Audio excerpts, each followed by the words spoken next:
All right, I hope you did well with the completing the square, and that is one of the toughest concepts.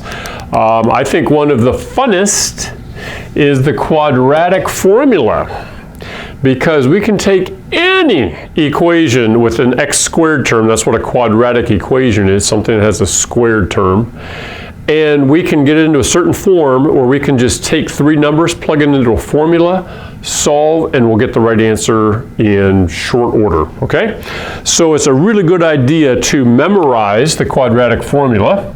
And so I'm going to use x equals negative b is the formula, plus or minus the square root of b squared minus 4ac all over 2a. You say, where do all those a, b's, and c's come from?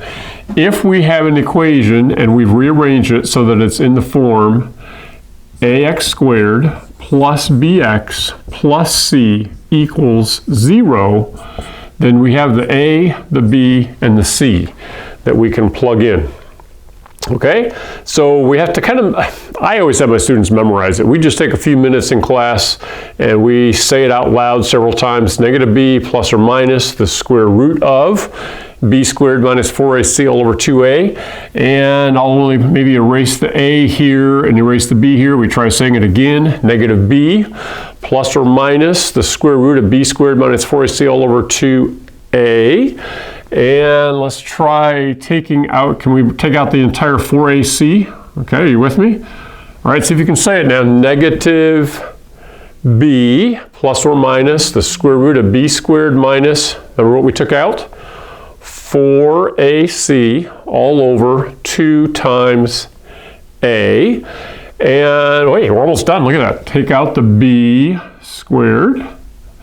And let's see if we can get rid of the 2 there. All right, say it with me. Negative b plus or minus the square root of b squared minus 4 times a times c all over 2 times a. Now if you said that with me and you kind of remember that, that's going to help you a lot in solving these problems. So I'm going to rearrange this first by bringing the 2 to the left. Okay, so plus 2 equals 0.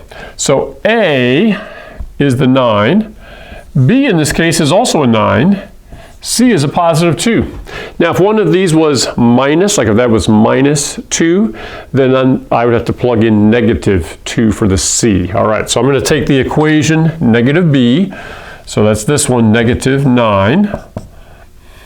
What am I doing here? Plus or minus the square root of b squared, so 9 squared minus 4 times a, which is 9, times c, which is 2, all over 2 times a, which is 9. Okay, so I get negative 9 plus or minus, this is 81, and then 36 times 2 is 72. Okay, so minus 72 all over 2 times 9, which is 18. What is 81 minus 72? I believe that is 9. Okay, so negative 9 plus or minus the square root of 9, which is 3, all over 18.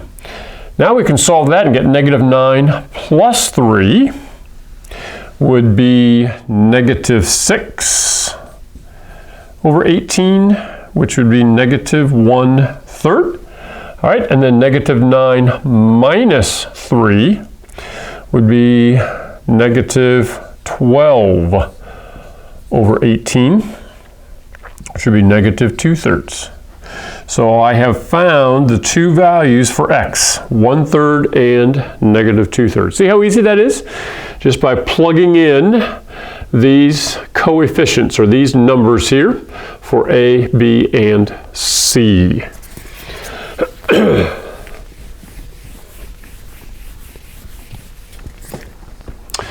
Now I'm looking here at some of the problems on page 25, and let's just get past the starting point on number 3, for instance. So I have x over 2 minus 18 over x plus 5 over 2 equals 0. So the first thing we need to do is get rid of all the denominators. And so we do that by finding the common denominator and multiply everything through by that, okay? So the common denominator is 2x. So if I multiply everything, I can do that because I have an equals here. The 2 will cancel out and I'll get x squared. Here the x cancels out. And so I get 36 plus, and then here the 2x times this, the 2 cancels, and I get plus 5x equals, and of course 0 times 2x is 0. All right, then I'm going to rearrange these to put the 5x in the middle, minus 36 equals 0. So now we can see that A is 1, B is 5, and C is negative 36. All right, do you see all that? So now we can take it from here, now that we've rearranged the equation, and we have it in this form, okay, very important, then I can take these coefficients, the 1, the 5, and the negative 6, and plug them in. Do you remember the formula? Negative b plus or minus b squared minus 4ac all over 2a. Plug in these numbers there, solve, and you get 2 answers, okay? Or you might get a fraction plus or minus, you know, another fraction. Hopefully that helps you working your way through that problem.